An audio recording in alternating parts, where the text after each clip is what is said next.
Quédate en la casa, que en La Iguana nos quedamos contigo para informarte.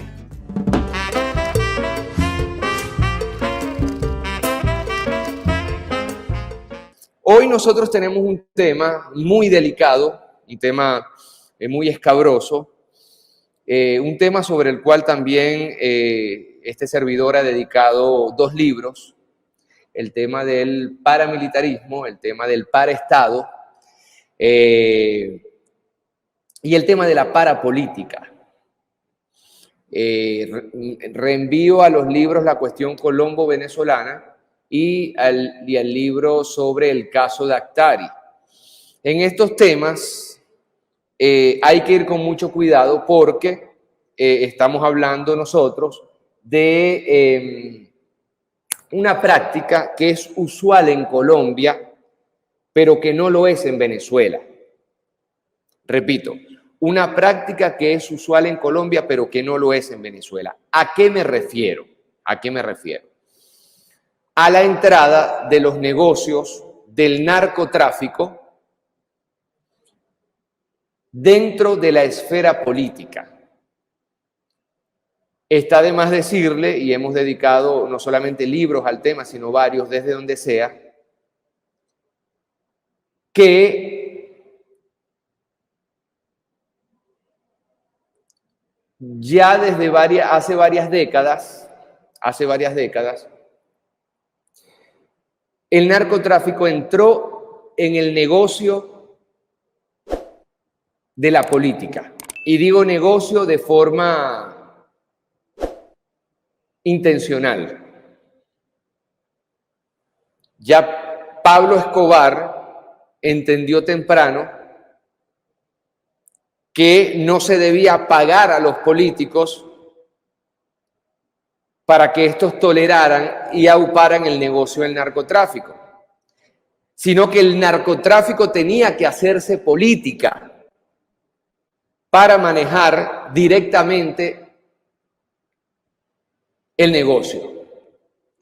Ya ellos no querían tercerizar. Ahora, ¿por qué digo esto? ¿Por qué digo esto? Porque estamos viendo en Venezuela, con los últimos hechos, con las últimas detenciones, que alcaldes, alcaldesas, que diputados, diputadas, de varias fracciones políticas incluso, y sobre todo de ejercicio en estados fronterizos a Colombia, han estado incursos en negocios que tienen que ver con el narcotráfico. Si esta noticia hubiese sucedido en Colombia, no hubiera pasado nada. Es normal. Es el pan nuestro de cada día para el pueblo colombiano. Pero en Venezuela son muy raros los casos, y lo vamos a ver en este programa, son muy raros los casos que tienen que ver con todo ello. Ahora, voy más allá. Nosotros en estos 2 libros que escribí hace tiempo denunciábamos la creación de un paraestado en Venezuela.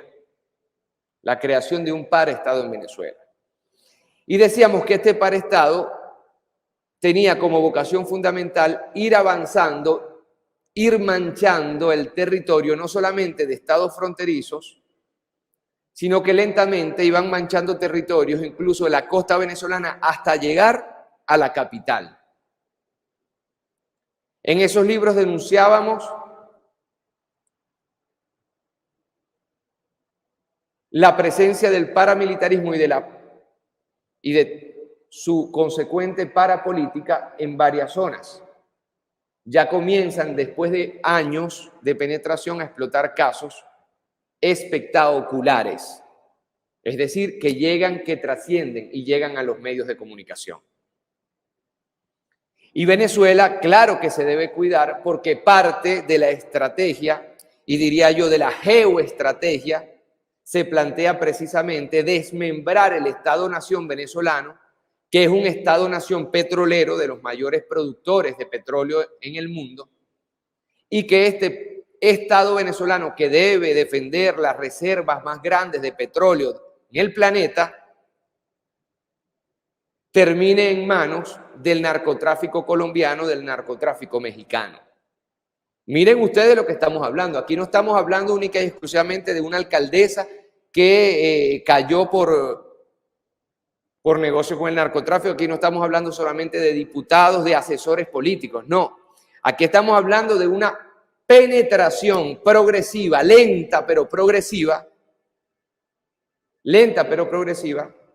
de las metodologías paramilitares colombianas y mexicanas, sobre todo colombianas, dentro del territorio venezolano, dentro de los barrios venezolanos y ahora dentro de la política venezolana.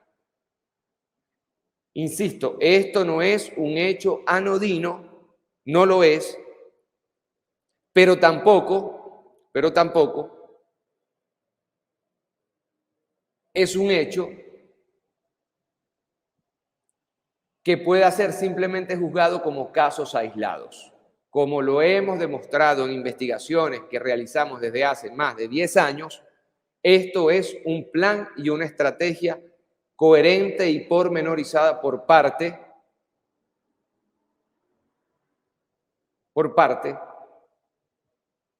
del Estado colombiano, del paraestado colombiano y, por cierto, también de intereses en los Estados Unidos. ¿Por qué?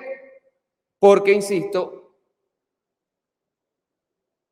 el objetivo final, el elemento teleológico, la finalidad de todo esto es penetrar hasta los tuétanos el Estado venezolano con lógicas y prácticas paramilitares para deshacerlo y que el Estado venezolano se convierta a imagen y semejanza en un paraestado colombiano.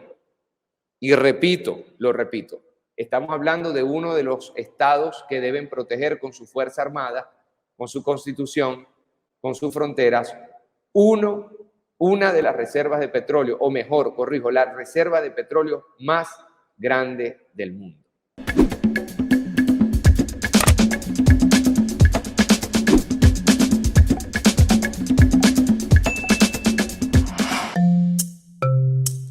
laiguana.tv, la verdad hecha tendencia.